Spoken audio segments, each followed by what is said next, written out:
Welcome to the Draft and Stash, your one-stop shop for NBA news, free agency, draft, and everything in between.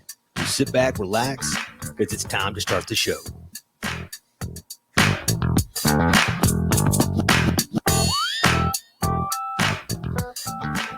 What's up, everybody? Welcome back after maybe a little over a week or so.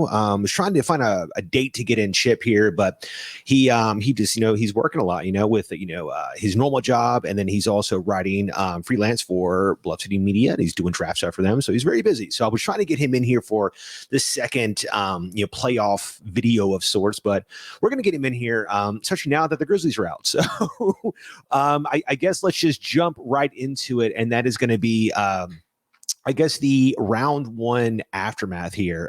You've got, it's weird to think because yes, they are upsets in terms of, I guess the seeding in general, but are they really upsets based on context? You have the Bucks who get knocked out in the first round by the Heat. Giannis gets injured on just a freak charge play. I say freak, but it's getting to the point where people now think that maybe we should reevaluate how the charge is taken. And maybe they're right. Basketball, whether you want to believe it or not, is based on injury, is the most dangerous sport in all the world. Just based on the fact that guys are running at 20 miles per hour, jumping 3 to 4 feet in the air, and trying to jump over one another. There is a lot of injuries, based on tears and ankles and things like that. There's not as many serious major injuries, which you might see in other sports, but there is a lot of injuries and also nagging injuries from knees and feet and backs and stuff and whatnot. So back in the day when they were, plumbers, as JJ Redick likes to say, were playing, those guys are not jumping that high. They're not doing John Morant-like things and like Giannis. And so the charge has kind of come where it's almost a bailout last second thing that like a defender thinks, oh, I'll just slide over real quick and try to get in the way here. And in a lot of cases, it's really dangerous. A lot of people have been injured doing this. There's hundreds, of just people that have just gotten hurt from getting undercut, basically. Like guys fight playing, pickup games and rec centers and stuff based on actions like this. And as opposed to having two incredible, exciting stars in John Morant and Giannis Antetokounmpo, both get injured, and Ja has to miss a game. He comes back. He still looks okay, but he's clearly his hand was just banged up. It was awful. Giannis misses most of the first game. He misses game 2 and game 3. Comes back to play in the last 2. His team ends up getting bounced in 5. So I don't think anybody really saw that coming. Jimmy Butler played his ass off. Not saying that at all, but if Giannis is healthy, that team probably wins in 5 or 6 over them. But, it is what it is. And so because of that, you have an 8 beating a 1, which is an upset. But through context, it's like that's what's supposed to happen, right? One that I was completely shocked about was the Cavs getting their ass beat by the Knicks. Congrats. Hold on. I got an applause thing here. Congrats to the Knicks and their fans. Just awesome. I did not see that coming at all. I honestly thought the Cavaliers, with their 2 combo big men there, that they would be able to handle Julius Randle and Mitchell Robinson.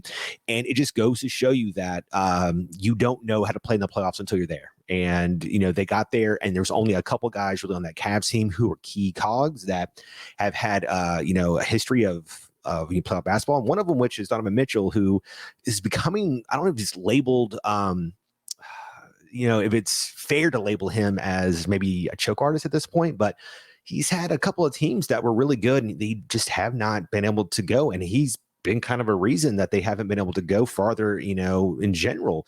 And he did not show up. And I was fully beforehand. I was like, okay, this is going to be the Donovan Mitchell, you should have traded for me, Knicks, haha, moment. And instead it was like, RJ Barrett, played. I dare I say better than Donovan Mitchell did in this series. And, and Josh Hart continued to show that he was a really smart pickup, and those first round picks are just picks, guys. If you can get a player that can move your needle and get you towards, if your goal is championships or nice playoff runs, go for it. I've never understood this, if you're the Thunder, the Magic, and your window's clearly in the next 3 years. Okay, I can get, wanting to wait a little bit. But when you're a team like the Grizzlies, for instance, and your team's way ahead of schedule to where now it's not really on schedule anymore, it's just this is who you are. You're just a good team with a lot of potential going forward. You need to make moves to accentuate that now, as opposed to waiting and being like, well, technically in 3 years, all your guys will be right in their prime. And then that's a real, like move there. Just go for it, man. Picture just picks. And at some point I am going to go into a whole tirade about how I think all these teams that are stockpiling first round picks, that it's overrated. The Celtics are a prime example that they stockpiled, I don't know how many first round picks between the Nets and a few other trades. And literally out of like the 9 or 10 they got, they hit on 3, 2 of which were their own picks. It's such a crapshoot. And yes, it's nice to have more bullets when you're trying to hit a target. But sometimes, if you're allowed to move closer to the target, I would just go for that as opposed to having more bullets. I don't know. So that's just me. That's a little small tirade there. Moving on to the West. It's weird that everybody is dunking on the Grizzlies as this waste of a 2 seed, but nobody's dunking on the Kings for being a waste of a 3 seed. It's strange to me. The Kings were the healthiest team in the West. Their starters played 94% of all their games. They had home court advantage, this really awesome offense, and they had a chance to beat the Warriors, and they lose by 20 in game 7 or something. The Grizzlies only, I think it's like 30-something percent or 40% of their starters played together this year. They still won 51 games. Then they had another injury with Luke Kennard after the Grizzlies seemingly finally figured out that maybe don't play Dillon Brooks 40 minutes, maybe play the other guy who's the best shooter in the league. And those metrics were off the chart in terms of that just amazing amount of spacing. Oh, wait, his shoulder, it gets busted up on a damn screen. So now he's gone on. So now you're down another good body. So it was just too much for the Grizzlies to overcome. But it's just weird that none of that context matters. All that matters is the Grizzlies are a waste and this awful, this bad land of talent and false bravado and front runners and blah blah blah. And it's like everybody can't wait to get out these unfair agenda narratives that they're just pushing nonstop, especially from ESPN, where their Twitter guy is just posting Lakers videos. Are they running together? It's weird. Congrats to the Lakers, though. James, was on a mission. I was going to be hesitant to see how they played in the next round, but they were able to get, game 1. This series might be over by the time you hear this or listen to this or watch it or whatever. But, they did a great job of getting back home court, just like they did against Memphis. Golden State, going into it, I was like, okay, well, Kevin Looney is going to be able to rebound with Anthony Davis. And that was entirely true. Looney is James worthy in the playoffs. I don't know. That man rebounds his ass off in the playoffs. It's incredible. But they're going to need more than that, So, I feel like maybe they go towards Jonathan Kuminga or something, to really give them, this extra push or a little bit more athleticism on the wings. Jared Vanderbilt for the Lakers, man, it just was such a great pickup. He guarded John Morant really well in the first round, and now he's having to guard Steph. He's also doing a great job there. And this is the thing I was saying, that these new age wings that are like 6'7", 6'8" with long arms, man, those guys are so invaluable. That's why it was such a hard hit for the Grizzlies when Zaire Williams didn't turn into who we thought he was going to be, as this 6'8", 6'9", player who could play the 2, 3, the 4, guard 1s and 2s, who could bounce. And he just took a huge step back, and you don't know if it was psychological or maybe, his injuries were just nagging all year. But, and now they're already saying in the exit interviews that he's going to go back to Summer League. And it's like, damn, that's tough. But I think, he's young enough for them to really want that. So we'll see, everything going on.